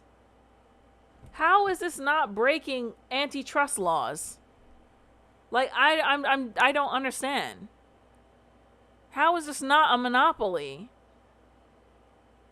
And you know how this really affects the industry? There was a big controversy about this maybe 3 years ago. Whenever it was that I believe Warner and Discovery merged. Like, this is creating a lot of it eliminates competition between studios. And so usually it's like, okay, this studio pays this rate and this studio pays this rate. Well, if that one studio owns all of these fucking companies, then they're all going to pay the same amount. And it's kind of like they are the ones that are setting the rates and the industry standards of what we get paid, rather than competition of different people paying this, and that to find the best people. Like, this is a freaking serious issue, man. This is a freaking serious thing.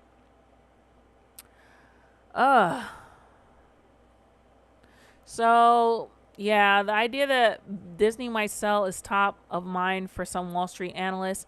Needham & Co. analyst Laura Martin has contended for some time that Disney could sell to Apple. She predicts that Disney will be purchased during the next 3 years, noting that takeover premiums for media companies have typically been in the 30 to 40% range. If they don't sell, Disney will be competing against those tech companies in an industry with deteriorating economics. Just because y'all are this, like, I think what this is saying is that, like, it seems like the people, not even it seems like, there was an article that I had about this that I was going to read that at some point I will get to. Gosh, y'all can see that I have so many topics I want to cover. But like, this is what happens when you get Wall Street guys to run the movie business. Like, okay, obviously if you're a CEO, obviously you're head of a company, you should have some Wall Street knowledge, you should have some economics knowledge and all that stuff. But it's like they are doing only whatever is necessary to please their shareholders and not to please their fans. And so in the short term, sure, your shareholders are going to be happy, but that's why Disney is losing all of the money that they're losing, because you're trying to make your shareholders happy instead of trying to make your fans happy, because the fans are the ones that actually spend their money to support you. The fans are the ones that are sitting at home and making stuff. So if you guys think you think that the public is stupid, you think that people aren't going to get weary, people are freaking tired. They're not going to see the 6th or 7th installment of the same movie again and again and again. Like, it's getting old. Like, they're actively losing money because they won't change their approach. And this is what happens when you get a Wall Street person to do that. I wish I had a cool rhyme that was like, they say go broke, go woke, go broke. How about go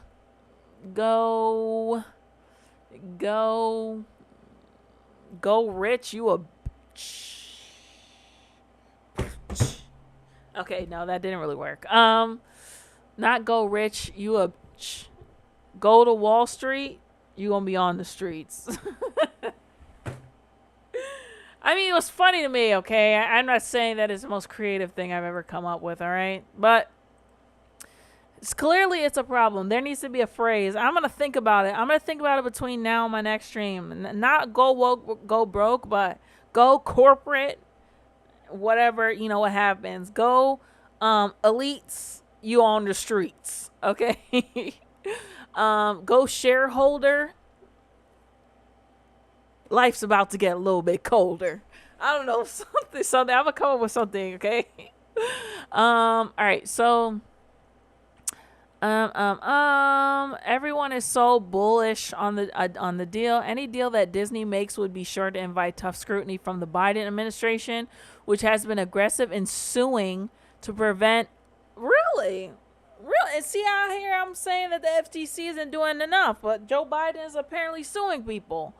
The Biden administration, which has been aggressive in suing to prevent significant deals from being completed, albeit with mixed results, clearly. And I don't know, sometimes I'm like, it's like, is it just like you got to make it look like you're trying to do something? You're not actually trying, because how is this legal? This is legal because the companies trying to make the mergers and the monopolies are paying off the people who are allowing them to do it. They're not going to be able to do it without doing that. So why don't you guys go after the people that are doing that? It's a given. It's an absolute certainty that if there was some talk of Disney merging with somebody else, that would be scrutinized to the nth degree by the FTC, by the Department of Justice. So that would be basically walking into a bear trap that I'm not sure any company would be willing to get itself immersed with. A Republican administration may prove to be more lenient when it comes to a major deal, although it was the Trump administration that tried and failed to stop AT&T's acquisition of Time Warner. Okay, I appreciate you giving that little Trump info in there. See, this is good journalism. You got to let us know both sides, you know what I mean? A Republican administration may prove to be more lenient. And you know what? Just now I was tempted to say, like, are they saying that because this is a left-leaning media organization that they say that? But because you gotta decipher these articles when you read media articles and you listen to news people, you gotta listen with 4 ears, okay, to hear what's really being said. But I don't think they're wrong in saying that, because Ronald Reagan is the person who's a Republican. He is the person who made all this companies buying companies. He's the one that made all of this possible. with the deregulation of whatever. I don't have the exact wording, but I know that Ronald Reagan was the cause of this. So it makes perfect sense why Republican administration, and the same Republican administration, is probably being greased extremely hard so that they make sure that these mergers actually go through. Trump tried and failed to stop the AT&T's acquisition of Time Warner. Maybe Trump, for whatever reason, wanted to stop it for whatever reason, and then his homies, his comrades, they were like, "No, we got to make this happen. We got to make this happen for their own goals." The actual areas of overlap between Apple and Disney are not significant. Nowhere near the overlap of, say, Disney's Fox acquisition, which took down a legacy studio. Yeah, 20th Century Fox, that's old. The issue would be the sheer size and power of the combined companies. But a pair of recent lawsuits, one from the FTC and another from the Department of Justice, could be relevant to any Disney deal. Most recently, the FTC has faltered in its efforts to block Microsoft's takeover of the video game publisher. Activision Blizzard. It's a similar situation with a tech giant and platform owner seeking to acquire what is first and foremost a content company. Microsoft preemptively promised to continue making key games available to competitors like Nintendo and Sony, a decision that was persuasive to the judge in the case, providing a possible roadmap for a Disney deal with the tech giant. So I guess what they're trying to say here is that Microsoft bought a video game publisher, and so then now all the games made by this video game publisher, they're going to try and make it so that it only is playable on a Microsoft device. Like, I don't know, does Microsoft still make Xboxes? I don't think do they still make Xboxes? Okay, I guess maybe it's more like Microsoft PC games. So that's clearly a conflict of interest.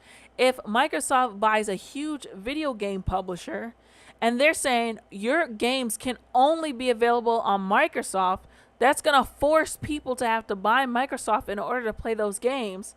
That's not okay. Why are they letting this happen? Microsoft preemptively promised to continue to make the games available to Nintendo users and Sony PlayStation users. A decision that I'm reading it again to, explain it, because it is kind of like clunky. A decision that was persuasive to the judge in the case, providing a possible roadmap for a Disney deal with a tech giant. So yeah, a tech giant is going to find some way to use Disney. Oh, hell to the no. Oh, they're going to have a bundle. You're going to need to have an iPhone in order to watch the Disney Plus app. That's what this is. That's what these roads lead to, okay? On the other hand, the Justice Department had a big win when a judge blocked Paramount's sale of Simon & Schuster to Penguin Random House in 2022. The DOJ made a monopsony argument, namely that the merger would be harmful to authors looking to sell their work. With all the logical Disney buyers already owning their own studios, the government could make a similar case, though one source speculated that Disney could offer to preemptively divest some studio assets to keep the level of competition in the market stable and forestall a monopsony case. I don't know if I'm saying that right. Monopsony? Okay.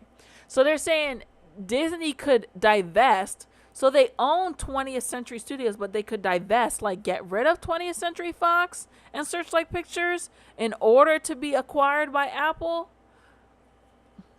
Man, why? Why do you need that much power? Why can't let's say Apple and Disney work together without merging? Why? Why not? Why does it have to be merged? It's about power. It is about power, and it's getting out of control, man. Loyal Disney fans, many of whom are shareholders, would be wary of a tech company's commitment to Disney's core entertainment and theme park businesses. So I said, when you get in these people who have no business in the movie making business, trying to do what they do on their side over here, and it doesn't translate, it doesn't work. The uproar from Disney shareholders would be insane, he says. But with more than 1.8 billion shares outstanding and with more than 60% of those shares held by institutional investors, Disney's retail shareholder fans may not have what it takes to block a deal. Yeah, you know, if it's like a couple people owning a couple shares or whatever, how it works, versus huge shareholders making big investments and bucks in this, y'all not going to have a chance. You're not invited to the club. The people who are making these deals are over, you know, they're up in West Palm Beach. They're up in West Palm Beach off the PGA going golfing, okay? They're in Jupiter going golfing, all right? You're not in the club. You're not able to have these conversations with them. Okay, let's look at this. Okay, this is at the end. So, big Hollywood, small fish for M&A. Disney is Hollywood's blue chip brand, but its market cap pales next to big tech. Look at that. Look at the circle compared to Apple's. No, this can't happen, dude. This should never, ever, ever happen. This should never, ever happen. Fox, and Disney owns Fox. So, can you imagine? And then let's say Amazon tried, Netflix better not sell to no damn body, okay? Netflix better not sell to no damn body.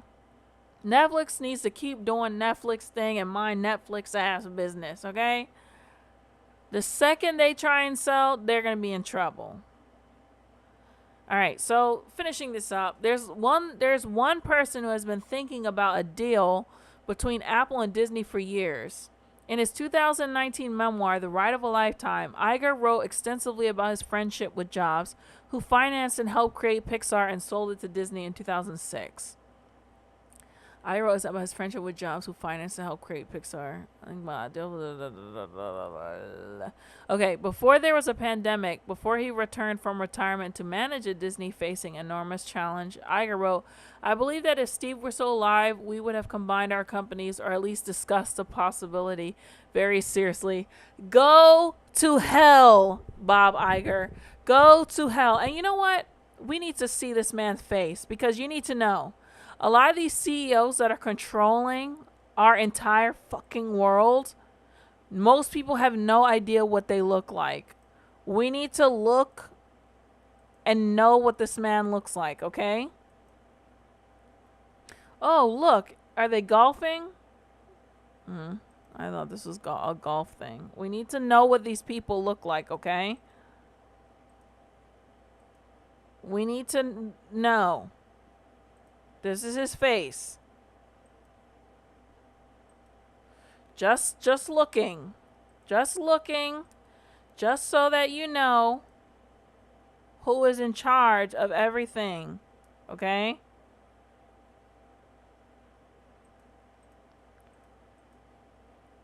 Most people have no idea.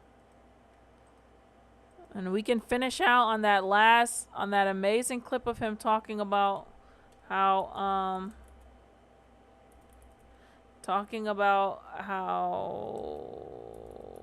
he doesn't think people should be paid properly.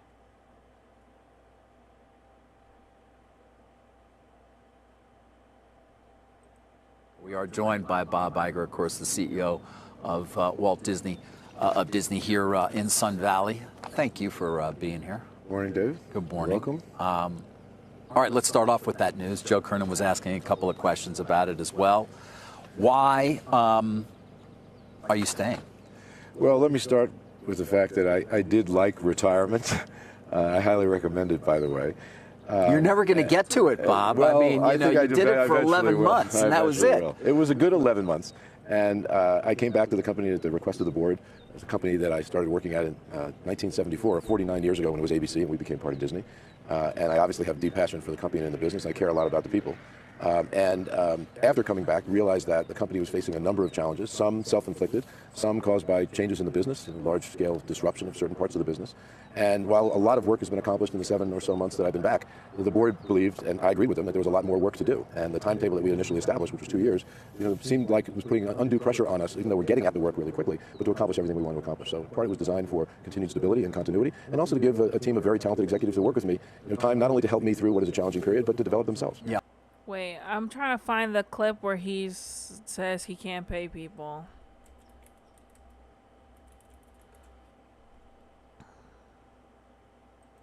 Let me ask you about it. We're talking, I guess, ABC, the network, the stations, but then the cable networks as well. Yes. FX, Nat Geo. Is it possible you would look to sell them? We're going to be expensive. I think if you can interpret what that word means. We're just getting at that work, but we have to be open-minded and objective about the future of those businesses. Yes. Meaning that they're not core to Disney? That they may not be core to Disney, yeah. Now, there's clearly creativity and content that they create that is core to Disney, but the distribution model, the business model that forms the underpinning of that business, and that has delivered great profits over the years. Okay, so it does sound like he's already talking about getting rid of, divesting certain parts of the business. Okay. It's definitely broken. And we have to call it like it is, and that's part of the transformative work we're doing. Right, well, we've been having this conversation for a very long time. Well, I think what I'm saying in terms of the erosion of the linear business, and now it's kind of closer to obsolescence. Well, as I said, when I came back, one of the things I discovered was that the disruptive forces that have been preying on that business for a while are greater than I thought, and so it's eye-opening. There's a reality to it that we have to come to grips with, and we have to come to grips with that now. By the way, another business that has benefited from that business model is ESPN, but that we're looking at very differently. I want to get to ESPN, obviously, but just to understand. So, you don't know what you're going to do when it comes to these linear businesses, but you would be open to ideas that would perhaps separate them or change the structure in some way. Well, I'll let you speculate. I'm not going to do any speculating now, except to say that we're very objective about their future as part. Okay, well, I couldn't really find the clip that I was looking for, but whatever. The whole point was for you to see who these people are, see who are the people that are decision makers in your television and your entertainment, But yeah, y'all, that is the end of my stream. Again, I've been up here a little bit longer than I anticipated, but yeah, I will catch up with you in the next one where I actually really will get to talking about Oppenheimer and whatever other rants about the industry I want to do.